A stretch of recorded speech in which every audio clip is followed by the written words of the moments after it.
you feeling, Tasha? You okay? I'm alright. Still a little pain though. Just a little bit. Yeah. Are you taking your meds? Yeah, I'm taking my meds. I'm taking a little something else too. Tasha. What? I'm just saying. Well, You know what? You're acting like my mama, not my sister. Smothering. I'm not trying to smother you. Well, I stop know acting I'm like my not mama. I just, with all things, I just don't want you to be injured anymore. Yeah, I know. Well, let's. Okay, all right. I got bed rest Get the though. video done and get you back to bed. Okay? Okay, Mom.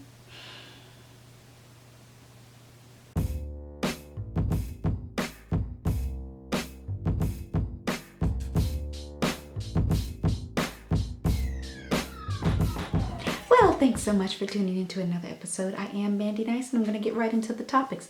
So, last week, unfortunately, we had some complications related to a car accident, and so basically was put on bed rest.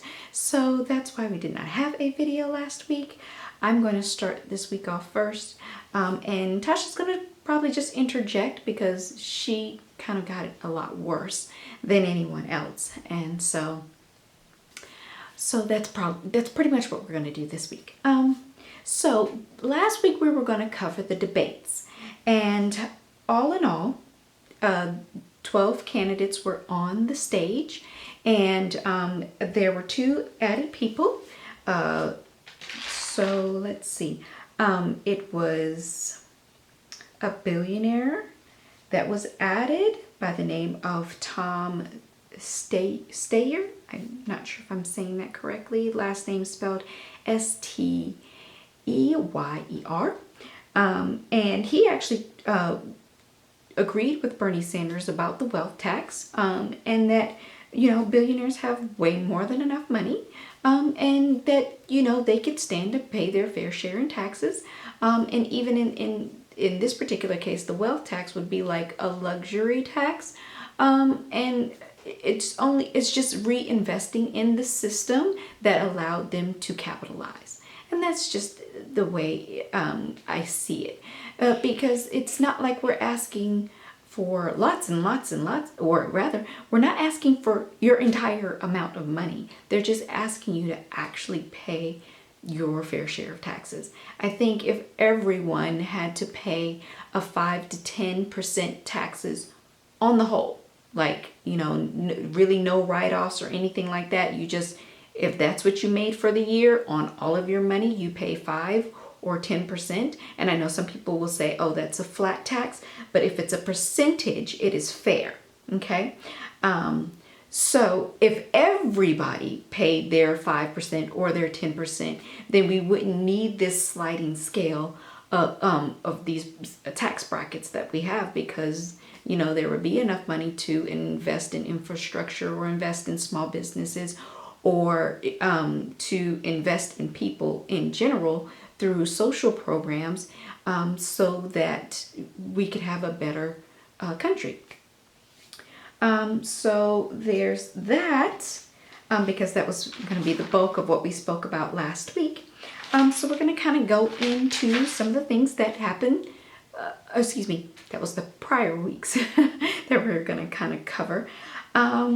So on to what happened last week. You had Mr. Donald Trump, who finally pulled back and stated that he was not going to have the G Summit at one of his resorts, which is a direct violation of the Emoluments Clause, because that is directly benefiting him and his family financially from a government sanctioned event.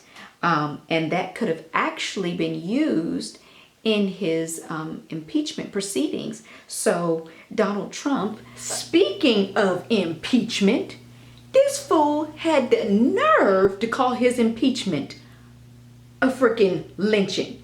Bruh, man, like, you got some serious cojones. I'm gonna give you that, to equate your impeachment to lynching. But you know what? Since you don't like, lynching, Mr. Dumpy, Mr. Donald Trump, maybe you should support H.R. 35 It is an anti-lynching bill. You should fit right on into that one. Yeah, go ahead. Give it your endorsement since you don't like lynchings. Do that. Yes, Tasha. Right.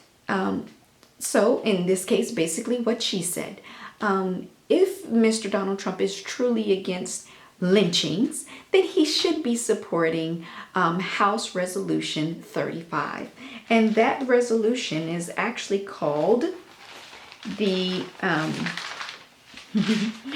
it's called the Emmett Till Anti-Lynching Act, and that is how HR 35 or House Resolution 35. So if you guys take time out to contact your representatives, your congressmen and your Senate members or representatives, and tell them that you want to support and you want them to vote yay on HR 35, which is an anti-lynching bill, since Donald Trump did bring up lynching by calling his impeachment lynching. Anyway, and any other persons like Lindsey Graham, who, you know, is speaking this language saying that they're against lynching, why don't you support that bill as well? Again, that's HR 35. Go ahead and vote yay against anti-lynching. Okay? All right. Moving on to the next topic. Representative Elijah Cumming, who was a representative in Baltimore, Maryland, died at the age of 68, and his funeral was this past week. And we did see that Mitch McConnell did not get a warm reception there, and it's, you know, plainly because I'm just going to be honest with you. He's just a, what word can I use? Douchebag. Yes, Mitch McConnell is a douchebag. So yeah, and he got snubbed. So I'm going to finish off. So wrapping up the week before last, which was the debates with the Democratic representatives. I think overall, I still think the strongest person at this particular time that can actually beat Donald Trump is the antithesis against Donald Trump would be Bernie Sanders. I know some people are concerned about his health and all of that, but if he has a nice, strong, young running mate, I think he will be okay. So that is my summation on that. And yeah, take it away, Tasha. Hey, you already know whose turn it is. And I know you miss me. I missed you too. It's just, you know, sometimes in life you go through some struggles and just stuff happens to you. But you know what? You just got to keep pushing forward. You know what I'm saying? And just don't let that stuff stop you. You just got to be consistent and keep on going. Because, hunty, if anybody got a testimony right now, it's moi, honey. Because I've been going through a lot, okay? So, car accident, my uncle died, then it's a lot right now, you know what I'm saying? Then on top of that, my back all jacked to pieces because of the car accident. So that's why we wasn't on last week, because a sister literally got put on bed rest. So, y'all. But anyway, I'm back, ready to do it all over again. And just know I love you, because I know you love me. I love you. I really do. All right, so let's get up in these topics. She didn't already mention that there was 2 people that was added to the little roster on the debate stage, which is approximately 2 weeks now because we missed the week before. So the other lady, the other person that was added to the roster was Tulsi Gabbard. How is she back? Like, are you kidding me? Wasn't Williamson polling higher than Gabbard at one point in time? So I'm just saying. Anyway, and then the other one was, Girlie mentioned it, Tom Stower, an actual billionaire. He's like, I can go against Donald Trump because I can prove that he wasn't. Nobody cares. Look, Dumpy's fan base don't care about none of that. Dumpy is literally the epitome of their life. You know what I mean? Like, he's a white guy, he's older, and he think he know everything. When he's actually very ignorant, he's actually broke. You know, it's just, he is who his audience is. Let's just be real about it. Because most of the people that you realize that are coming away from his fan base are like, ugh, I didn't know he was that bad. Black people told you he was that bad. You just refused to listen. Anyway, so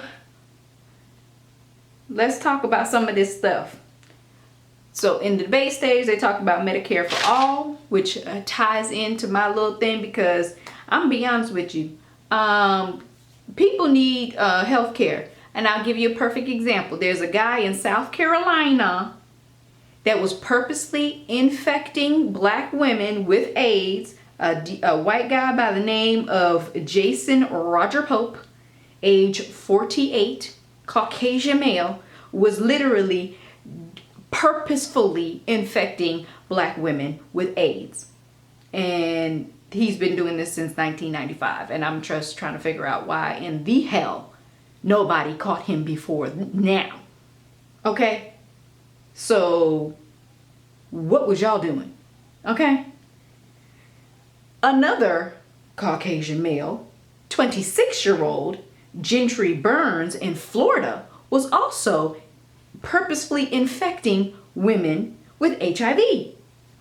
He already had people testify that he, and mind you, this is a great thing. So kudos to Florida for actually having a law that you're supposed to disclose your HIV or sexually transmitted disease history before sleeping anyone, particularly HIV. So he's going to jail. Thank you. And we'll see what happens. But that's, you know, they get a moment in white privilege. Because anybody else that would have done this would already be under the jail or dead by now. Like, seriously. So, that goes along with Medicare for all. Because, frankly, it ain't those women's fault that they were infected. Because these men literally was doing it on purpose. Not telling nobody that they had that shit. And then just passing it along. Hello? What the fuck? Anyway, moving on down. She already talked about the wealth tax. I'm not even gonna get into that. Foreign policy. All of them agreed that, you know, Dumpy's just doing a horrible job with foreign policy, and the fact that, you know, Turkey actually invaded northern part of Syria, you know, shortly after the pullout, all that stuff. I mean, seriously, are you? Like, so anyway, they also talked about gun control, which there was a mass shooting in Texas near Greenville, Texas. 2 people have died, 14 are injured.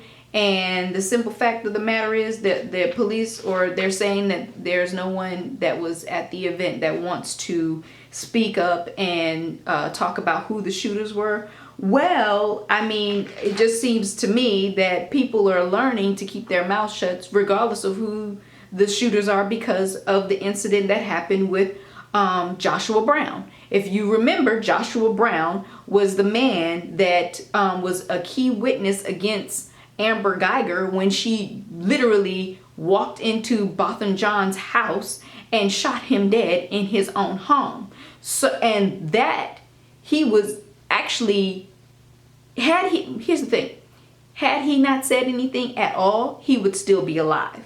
So these people, I don't blame anybody at this particular time that don't want to speak on any shooting, because the simple fact is, when you're testifying against someone in a shooting case, you don't know who's going to get you, because this man literally said he feared for his life. And he still testified against Amber Geiger and what she said. And then now all of a sudden he's dead. So I'm just saying, like, they afraid that they gonna get got. So now at this point, you don't know if you're gonna get got by the police, or you're gonna get got by some gangbanger, or you're gonna get got by whoever is just crazy enough to walk around with a freaking gun. They don't have no self-control. Like, seriously?